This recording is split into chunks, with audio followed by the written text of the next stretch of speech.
Sejahtera semua, selamat datang ke channel Fels Lifestyle. Halo semua, salam sejahtera Malaysia. Salam sejahtera Malaysia. Halo semua, salam sejahtera Malaysia. Salam sejahtera Malaysia. Halo semua, salam sejahtera Malaysia.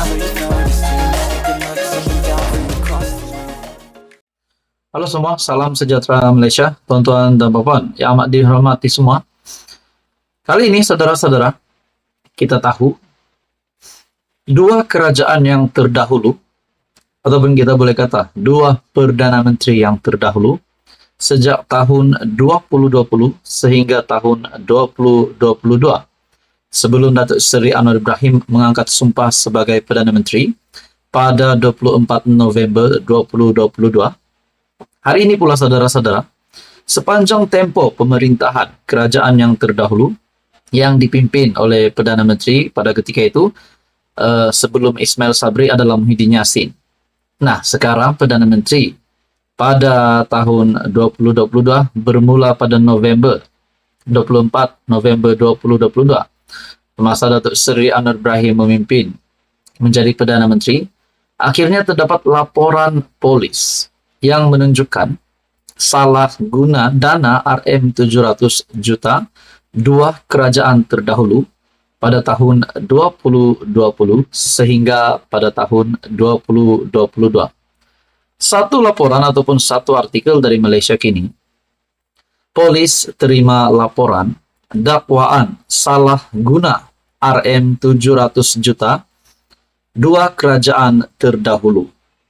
Di dalam perkongsian ini, polis menerima laporan berhubung dakwaan penyalahgunaan dana RM700 juta oleh dua kerajaan terdahulu untuk iklan dan publicity bagi menghebahkan agenda kerajaan dalam tempoh 2020 hingga 2022.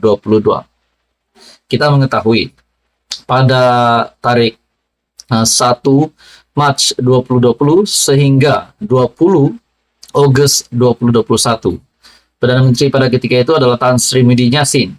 Manakala selepas Muhyiddin Yassin, Perdana Menteri yang mengangkat sumpah pada ketika itu adalah Datuk Seri Ismail Sabri Yaakob bertarikh 21 Ogos 2021 sehingga 24 November 2022, yaitu selepas Datuk Seri Anwar Ibrahim menjadi Perdana Menteri, selepas Datuk Seri Ismail Sabri Yaakob yang meletakkan jawatan.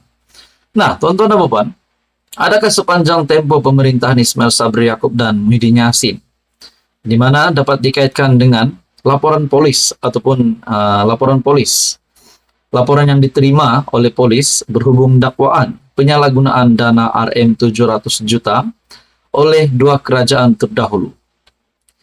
Ketua Polis Daerah Wangsa Maju, Superintendent SUPT Ashari Abu Sama, ketika dihubungi mengesahkan menerima laporan itu hari ini, bertarikh Desember 30.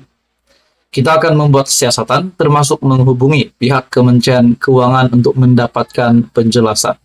Nah, adakah kalau benar ada penyalahgunaan dana sehingga mencecah RM700 juta ini dapat dikaitkan dengan pemerintahan Muhyiddin Yassin dan Ismail Sabri? Kedua-dua bekas Perdana Menteri ini berisiko untuk disiasat ataupun berisiko untuk dikenakan tindakan undang-undang kalau mereka terlibat penuh dengan penyalahgunaan dana ini. Saudara-saudara, saya amat menghormati Muhyiddin Yassin, saya juga menghormati Ismail Sabri Yaakob. Tetapi laporan ini menunjukkan bahwa penyalahgunaan dana RM700 juta itu melibatkan dua kerajaan yang terdahulu, yaitu pada tempo Muhyiddin Yassin dan Ismail Sabri Yaakob menjadi Perdana Menteri.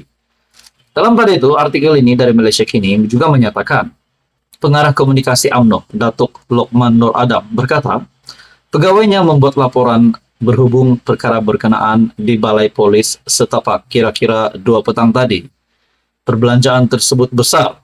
Kita, rakyat, mahu tahu kemana perginya perbelanjaan RM700 juta. Ada sumber mendakwa bahwa ada penyalahgunaan kuasa melibatkan bekas petugas Perdana Menteri sebelum ini. Kami mahu polis menyiasat perkara ini dan diikuti siasatan oleh SPRM. Katanya ketika dihubungi bernama. Media sebelum ini melaporkan Kerajaan Persekutuan membelanjakan sehingga Rm 700 juta untuk kerja pengiklanan, promosi dan publicity bagi menghebahkan agenda kerajaan bagi tempo 2020 hingga 2022. Dan ini mungkin akan melibatkan siasatan SPRM dan polis terhadap mana-mana pihak yang terlibat dengan laporan ini ataupun yang terlibat dengan penyalahgunaan dana Rm 700 juta ini dua kerajaan terdahulu. Apa komen Anda? Sekian saja, teruskan bersama di dalam channel ini untuk info yang seterusnya. Halo semua, salam sejahtera Malaysia. Selamat datang ke channel Fels Lifestyle. Tuan-tuan dan puan, di tahun baru ini kita dikejutkan dengan satu kabar. Kita digembar-gemburkan dengan gerakan Dubai menggulingkan kerajaan dipimpin Datuk Seri Anwar Ibrahim, kerajaan perpaduan ataupun kerajaan madani hari ini. Benarkah memang ada gerakan Dubai ini? Dan kalau ada pun, let's say lah, PN sudah cukup 112 ahli parlimen. Kenapa nak mengadakan perbincangan ini di Dubai? Tuan-tuan, setakat ini memang kalau ada kabar angin yang digembar-gemburkan, kononnya ada gerakan Dubai, kononnya ada pemimpin dari kerajaan, pemimpin dari pembangkang mengadakan pertemuan. Kalau benar, kenapa mereka mengadakan pertemuan di Dubai? Kenapa tidak melakukan pertemuan di dalam negara saja? Yang pasti, kerajaan pimpinan Datuk Seri Anwar Ibrahim masih kekal dengan sokongan yang kuat, sokongan ahli parlimen. Bahkan, 5 MP dari PN sendiri pun sudah menyatakan sokongan terhadap Datuk Seri Anwar Ibrahim, sudah menyokong Datuk Seri Anwar Ibrahim sebagai Perdana Menteri. Saya boleh katakan ini satu berita buruk untuk Mahathir, untuk Muhyiddin, untuk Hadi Awang. Disebabkan kerajaan dipimpin Datuk Seri Anwar Ibrahim masih lagi berdiri teguh. Oke, saudara-saudara, berkaitan dengan gerakan Dubai. Mungkin kalau ada yang terlanjur percaya dan meletakkan mindset bahwa memang ada gerakan ini. Nah, ini ada senarai yang saya dapat lihat daripada Syahabuddin Husin ataupun syahabuddin.com. Senarai pemimpin yang berada di luar negara pada ketika ini, termasuk bekas Perdana Menteri Ismail Sabri, Ketua Pembangkang Hamzah Zainuddin, dan juga Muhyiddin Yassin sebagai pengurusi Perikatan Nasional.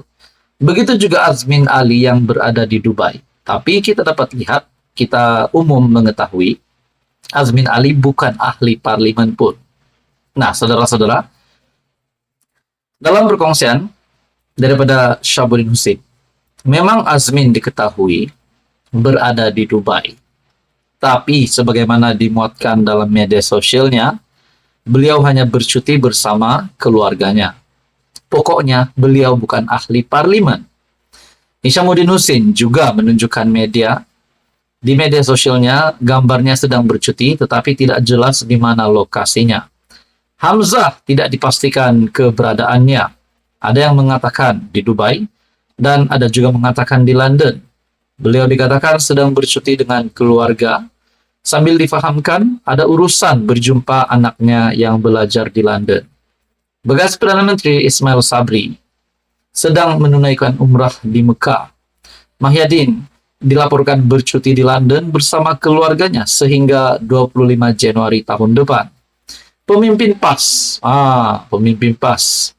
termasuk calon Perdana Menteri PN, Dr. Ahmad Samsuri, MP Terengganu, pastinya kini lebih sibuk menangani banjir di Kelantan dan Terengganu berbanding kegairahan menukar kerajaan. Jadi siapa yang ada di Dubai dan bagaimana boleh wujud konon ada usaha ingin menjatuhkan kerajaan? Dalam hal ini, menurut Syahabuddin pula, kalau Agong sedang bercuti bersama keluarga Baginda di Dubai, untuk apa Baginda mahu menyerabutkan kepala dengan hal-hal lain yang boleh diselesaikan di dalam negara?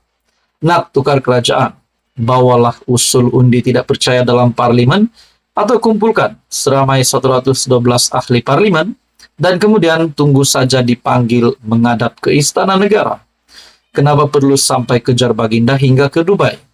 Kalau benar sudah cukup jumlah, berpakat sambil minum teh tarik di kedai mamak pun boleh dan tak perlu pergi sampai ke Dubai. Dalam hal ini PH jangan sesekali terperangkap serta turut terbuai dengan sebarang spekulasi adanya langkah untuk menjatuhkan kerajaan. Tajuk daripada ulasan Syahbudin, langkah Dubai hanya hayalan. Kalau benar cukup jumlah, di kedai mamak pun boleh jatuhkan kerajaan. Nah, saudara-saudara yang saya amat hormati semua, kita tahu kedudukan kerajaan perpaduan, kedudukan sokongan Datuk Seri Anwar Ibrahim, sokongan ahli parlimen, masih teguh, masih utuh. Tidak mungkin Datuk Seri Anwar Ibrahim boleh dijatuhkan dalam masa terdekat ini. Jadi saudara-saudara yang amat dihormati, apa komen Anda? Sekian saja, teruskan bersama di dalam channel ini. Untuk info yang seterusnya, mohon jangan lupa tekan butang like, share, dan juga subscribe.